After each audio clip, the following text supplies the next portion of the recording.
Praise the lord. ఈరోజు దేవుని వాగ్దానము 2వ దినవృత్తాంతములు 20వ అధ్యాయం 17వ వచనం. భయపడుకుడి, జడియకుడి, యెహోవా మీతో కూడా ఉండును. ఈరోజు దేవుడు మనకు చేస్తున్న వాగ్దానం ఏంటంటే, నేను మీతో కూడా ఉంటాను, మీ దగ్గరే ఉంటాను, మీ పక్షమున ఉంటాను. ఇక్కడ చూసిన మన సందర్భంలో కూడా మన పక్షమున యుద్ధం చేస్తానని దేవుడు సెలవిస్తున్నాడు.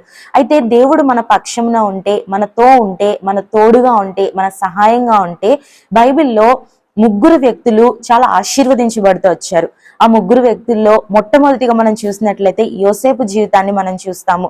యోసేపు జీవితం గురించి మనం చూసినట్లయితే ఆదికాండము 39వ అధ్యాయం 23వ వచనంలో మనం చూస్తే, యెహోవా అతనికి తోడయుండెను గనుక ఆ చెరసాల అధిపతి అతని చేతికి అప్పగింపబడిన దేనిని గూర్చి విచారణ చేయకుండెను. అతడు చేయనది యావత్తు యెహోవా సఫలమగునట్లు చేసెను.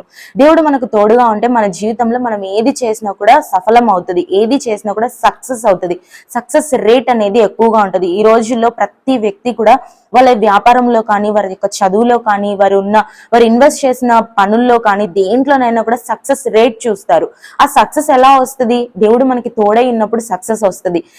యోసేపు జీవితం మనం చూసినట్లయితే యోసేపుకి ఎవ్వరూ కూడా లేరండి. తన దగ్గర తన తల్లిదండ్రులు కానీ, తన యొక్క బంధుమిత్రులు కానీ, తన స్నేహితులు కానీ ఎవరూ లేరు. మన జీవితంలో కూడా ఒక్కోసారి ఎవరు ఉండరు. ఒంటరి పోరాటం చేయాల్సి వస్తుంది.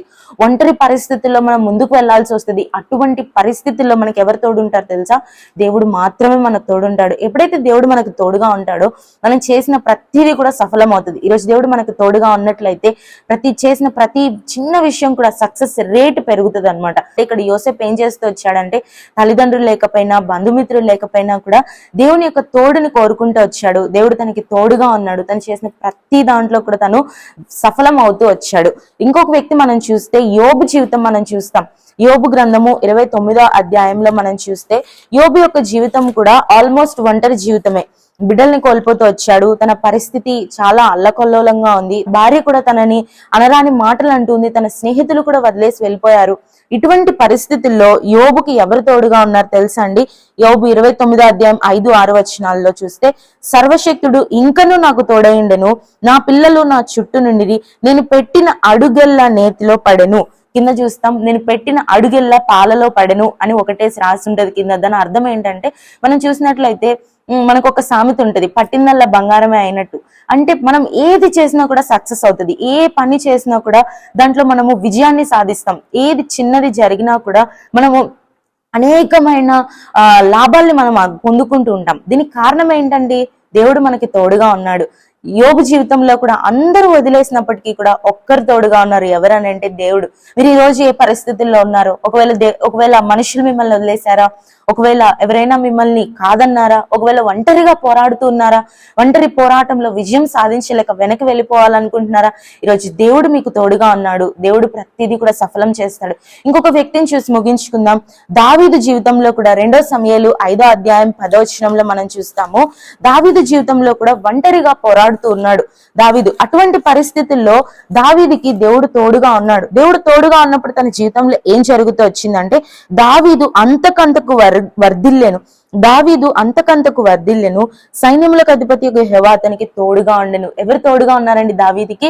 సైన్యములకు అధిపతి యెహోవా. దేవుడు మనకి తోడుగా ఉంటే అంతకంతకు వర్ధిల్లుతాం. దావీదు అంతకంతకు వర్ధిల్లుతూ వచ్చినాడు.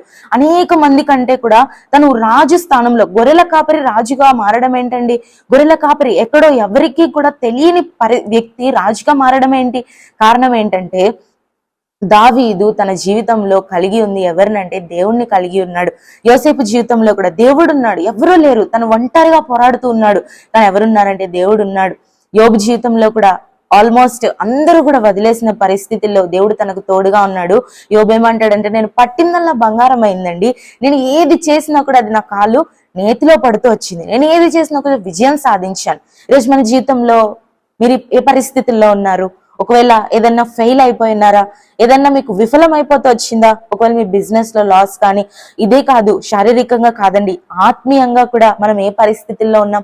ఆత్మీయంగా నష్టపోతూ ఉన్నావా? దేవుడు నీకు తోడుగా ఉంటే ఆత్మీయంగా కూడా నువ్వు వర్ధిల్లుతావు, అంతకంతకు వర్ధిల్లుతావు. ఎప్పుడైతే దేవుడు మనకు తోడుగా ఉంటాడో మనం వర్ధిల్లుతూ వస్తాం. ఎప్పుడైతే దేవుడు మనకి తోడుగా ఉంటుందో మనం పట్టిందల్లా కూడా బంగారం అవుతుంది. ఎప్పుడైతే దేవుడు మనకి తోడుగా ఉంటాడో మనం చేసిన ప్రతి పనిలో కూడా మనము యోసేపు లాగా సఫలం అవుతూ వస్తాం. కాబట్టి ఎప్పుడు దేవుడు తోడుగా ఉంటాడు అది మరి ఇంకొకసారి చూద్దాం. కానీ ఈ రోజు దేవుడు మనకు చేస్తున్న వాగ్దానం, ఒకవేళ మీరు భయపడుతున్న పరిస్థితుల్లో ఉన్నారా, ఎవరినైనా చూసి దిగులు పడుతున్నారా, మీ యొక్క బిజినెస్ లో లాస్ ను గురించి మీరు బాధపడుతున్నారా, లేకపోతే మీ పరీక్షల్లో మీరు ఫెయిల్ అయిపోతున్నారా, ఎన్నో అటెంప్ట్స్ చేసి కూడా మీరు ఫెయిల్ అయిపోయిన సిచ్యువేషన్స్ ఉన్నాయా? Lord is promising you that I am with you. I'll be with you. I'll be with you forever. దేవుడు మీతో మీ జీవితాంతము కూడా He'll be with you forever and ever. జీవితాంతము కూడా ఆయన మనతో ఉంటాడు, మనల్ని నడిపిస్తాడు. ఈ దేవుడు మనల్ని మరణ పర్యంతము కూడా మనల్ని నడిపించే దేవుడు. ఆయన మనల్ని ఒక రోజు 2 రోజులు వదిలిపెట్టే దేవుడు కాదండి. ముదిమి వచ్చే వరకు మనల్ని ఎత్తుకునే దేవుడు, మనకి సహాయం చేసే దేవుడు. ఈరోజు ఈ వాగ్దానాన్ని చేత పట్టుకొని ప్రార్థన చేద్దామా? ప్రభా, నాకు తోడుగా ఉంటానని మీరు సెలవించారు, మీకు స్తోత్రాలు. నాకు పలానా దాంట్లో నేను విజయం సాధించలేకపోయాను, పలానా దాంట్లో నేను ఫెయిల్ అయిపోతూ వచ్చాను, నాకు సహాయం చేయండి ప్రభా అని మనం ఈరోజు అడుగుదామా? చిన్న ప్రార్థన. ప్రేమ కలిగిన తండ్రి, పరిశుద్ధమైన దేవా, మీరు మాకు అనుగ్రహిస్తూ వచ్చిన శ్రేష్టమైన వాగ్దానాన్ని బట్టి మీకు స్తోత్రాలు చెల్లిస్తూ ఉన్నాం ప్రభా. అందరూ విడిచిపెట్టినప్పటికీ కూడా మీరు మాకు తోడుగా ఉంటానని మీరు చేస్తూ వచ్చిన వాగ్దానాన్ని బట్టి మీకు స్తోత్రాలు చెల్లిస్తూ, ప్రార్థన ఆలకించే దేవుడిని స్తుతిస్తూ, వాగ్దానం నెరవేర్పు కొరకే మీ సన్నిధిలో గోజాడుకుంటూ, ఈ దినమంతట్లో కూడా మీ సహాయాన్ని కోరుకుంటూ ప్రభా, మీరు ఇచ్చిన రక్షణ బట్టి మీకు స్తోత్రాలు చెల్లిస్తూ యేసు నామమున స్తుతించి ప్రార్థించి అడిగి వేడుకుంటున్నాం తండ్రి. ఆమెన్. Praise the lord.